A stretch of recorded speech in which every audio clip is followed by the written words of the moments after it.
Sahihi sana Sophie. Yaani bodi ya ligi ukiwatazama wamejiweka kwenye position ambayo hawawezi kufanya maamuzi hasa zinapokuja timu hizi mbili. Laiti ingekuwa Simba anacheza na timu ya daraja la chini yoyote au Yanga anacheza na daraja la chini yoyote, ingekuwa ni rahisi sana kwenye kufanya maamuzi.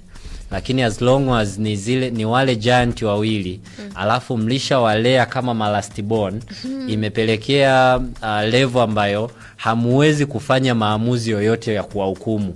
Hii sasa hivi ndio inawalipukia moja kwa moja, kwa sababu kuanzia kwenye ile incidents tu ya kuahirisha mchezo ile pale ndio inakupa picture ya wazi ya hiki tunachokizungumza.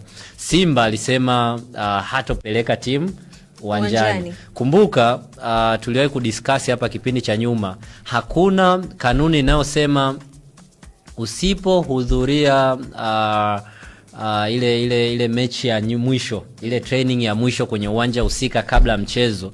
Though kanuni ipo hiyo, usipofanikiwa kupewa room ya wewe kutrain, basi una haki ya wewe kucheza mchezo. Hakuna kanuni ya muundo huo. Sijui kama unanielewa Sophie.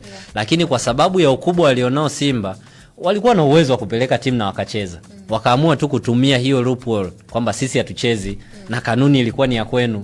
Na bodi kwa nadhani walitakiwa kujiweka kwenye ngo nzuri ya hata kusubiri ule muda Simba hajaucheza ule mchezo. Sasa hivi angekuwa kwenye position ya kuamua kwamba naweza nikamwadhibu Simba au naweza nikamwadhibu Yanga. Lakini Simba anashindwa kumwadhibu kwa sababu yeye mwenyewe alitoa taarifa kuahirisha mchezo kabla ya muda wa mchezo. Na alikuwa anaenda vizuri kwa sababu mpaka muda fulani hivi taarifa iliyotoka ni kwamba mchezo upo.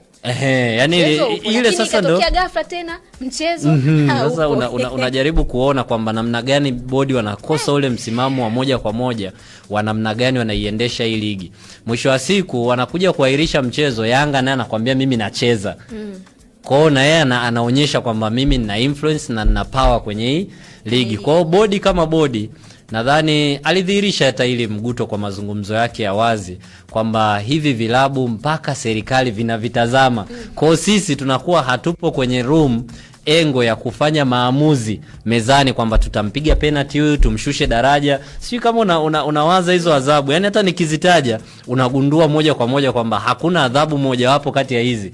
Anaweza akaikumba Yanga au anaweza akaikumba sijui kupokonywa alama 15. Kumbuka mtu kupokonywa alama 15 unaweza kumweka kwenye mazingira ambayo hata uwakilishi wa timu ya wa taifa kimataifa utapotea.